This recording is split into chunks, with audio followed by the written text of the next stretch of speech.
The spread offense is everywhere you look in college football, and today we're going to go over a mini scheme you can use to move the ball and get more consistent yards on offense.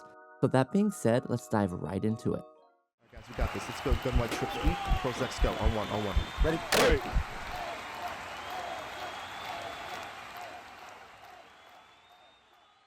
What's up, guys? It's Pick'em with HuddleGG, and today we're going to go over a mini scheme out of the Ohio State playbook where we're going to break down 3 different run calls that all look the same but will attack the defense in entirely different ways.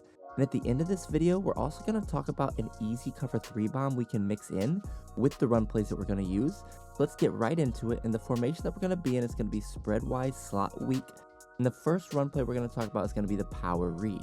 Now, this concept is something that we've been really excited about all year with both college football and Madden, and it does a really good job at attacking the meta defense with double mug, but it also does a good job against a variety of defenses as well. Now, when we look at this play art, you're going to notice that unlike a traditional read option you see, the read key is actually going to be on the opposite side of the running back, right? So typically with a read option, you're going to see that read key on the left of screen defensive end. Here in a power read, it is going to be opposite of the running back. As you can see, that right of screen defensive end has that R triangle above his head. That is the player that we have to read on this play, okay? Now, the way that we read it is opposite of a traditional read option as well. Typically, if that D end would stand up, that would tell us to hand it off. Here with the power read, it's opposite. So if we see that guy off the edge stand up and shuffle his feet, that's going to tell us to pull it and keep it with the quarterback. And if he crashes down, that's when we're going to hand it off to the running back.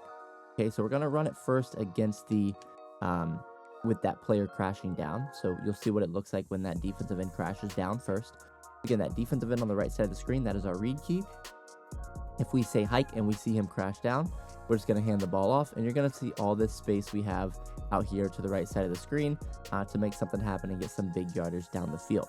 Okay, so one more time, I'll run that with that guy crashing down just to show you the consistency with it. And it does look a little bit scary when you're running it like that player's right on top of you, but you got to trust that you're making the right read there. And you can see there, back to back, we're going to have a lot of space down the field, especially against a defense like this with the double mug. And what you really want to look for is the right side of the screen, right? We want to run this when that right side of the screen, we have the numbers. So if we look at the play art here, again, that read key is going unblocked. So we don't have to worry about him because we're making the read based off of him. The only other player outside of our right tackle are going to be those 2 DBs, right? So we have a tight end and we have a receiver out there to block them. So we have the numbers advantage to the right side of the screen. So this is a perfect look to make this play call on. Now, if we look at the replay here real quick, you're going to see this defensive end here. Again, he's our read key. All right, so when we say hike and we see him immediately run down, that tells us we're going to hand it off, okay?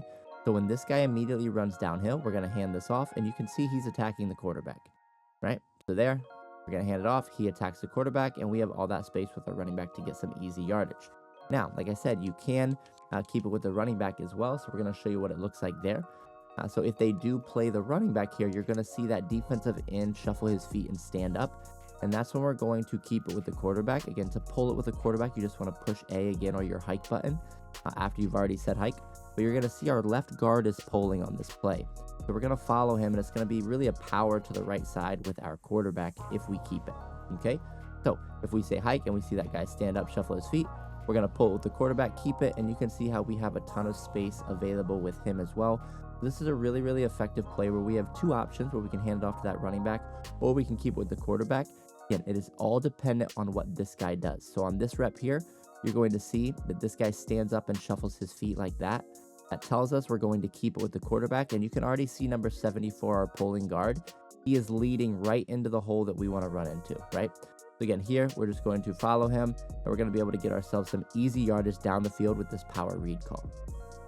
The second run concept that I love to use here out of the spread wide slot weak formation is going to be the midline read option. And this is a play that I'll go to when my opponent has a really, really good defensive tackle, and I'm going to show you why. So if we come out in this play and we look at our play art, you're going to see that the read key is actually on an interior lineman here. Okay, so with the traditional read option, it's going to be on the running back side edge defender.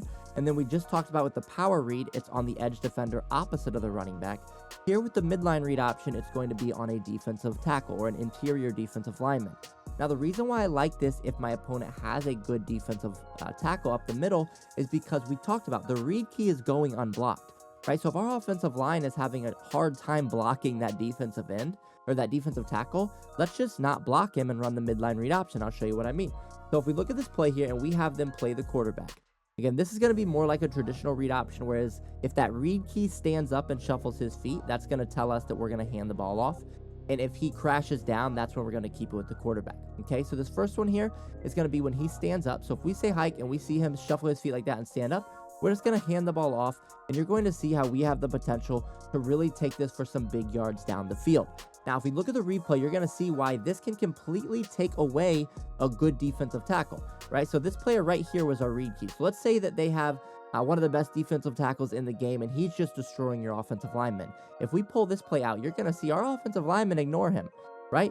We're just going to make the read off of him. He can't play both the quarterback and the running back, so we're going to leave him unblocked, which now just saves our offensive line from having to worry about blocking him, and then they can get up to the second level, and we're just going to make our read based off that defender. And you're going to see here, he stands up, shuffles his feet. That tells us we're going to hand it off, and you can see all the space here where we were able to completely take this defensive tackle off or out of the play and make sure that he couldn't disrupt our running back there in the backfield. And if he does crash down, you're going to see what that looks like here. So if he does play the running back, you're going to see him, again, crash immediately. And that's going to be when we keep it with our quarterback. All right, so again, we look at the player. That read key is on that defensive tackle. So if we say hike and we see him crash down, we're just going to pull it with the quarterback. And you can see how we have the potential to get some easy yardage there if we keep it. And again, this is just a really, really effective run call. One, it's going to confuse your opponent a lot because they're not used to their defensive tackle coming in free, and they think that they maybe are going to be able to blow this up in the backfield, but we're, again, allowing that D tackle to come in free. And you can see, again, it's just going to be easy to take him out of the play. If he crashes down, we just pull it with the quarterback, and now we've completely taken that star defensive tackle out of the play without having to actually block him with our offensive line. The third concept we're going to talk about here in this formation is the RPO Read Bubble. Now, make sure you are picking the RPO Read Bubble and not the RPO Alert Bubble, as they do look the same play art-wise, but the RPO Read Bubble is going to be much more effective for us. Now, when we want to run this play is when our opponent comes out in formations that allow us to get the R icon above that slot defender's head like you see it is here. Now, the types of formations you're looking for are formations that are like this, where those defensive ends are not outside of the tackles, or if they would just pinch that line down, right? So if they're pinching their line down in certain formations because they're struggling to stop the runs up the middle we've been using, specifically 3-down lineman sets, we're going to want to run this play here because we can get that R icon above the slot defender's head, and that's going to pretty much guarantee us the ability to throw the bubble, and I'm going to show you how. But what we want to do here is if we shift our line to the left, so if they came out in a formation like this where you can see that defensive end is now outside of the tackle, the R icon switches to being above his head, and we don't want to run this play as much against a look like this because we're not going to have the ability to know we can throw the bubble time and time again. Now, this is a triple option style play where we can hand it off, pull it with our quarterback, or throw it. So if you do get a look like this and you want to run the play, you perfectly are able to. You just are going to more focus on the read option portion of the play. You don't really want to look to the bubble because it's going to be harder for you to read. Now, here, if they do have it pinched down and we get that read icon above the slot defender's head, we're going to throw the bubble 10 out of 10 times. It does not matter what defense they're in, and I'm going to show you exactly how that works, right? That R icon means that that defender is playing the read option portion of this play, which means the quarterback or running back. He's not playing that receiver regardless of what they do. So what we're going to do, if we get that R icon above that slot defender's head, we're just going to say hike, and we're going to throw it. And you're going to be able to guarantee yourselves easy yardage time and time again. Now, I'll even show you here. Let's say that we man this guy up on the Y, and we pass commit, okay? So we're going to man him up, and we're going to pass commit here. So you can see that he is manned up to that slot receiver who's running the bubble. We did pass commit.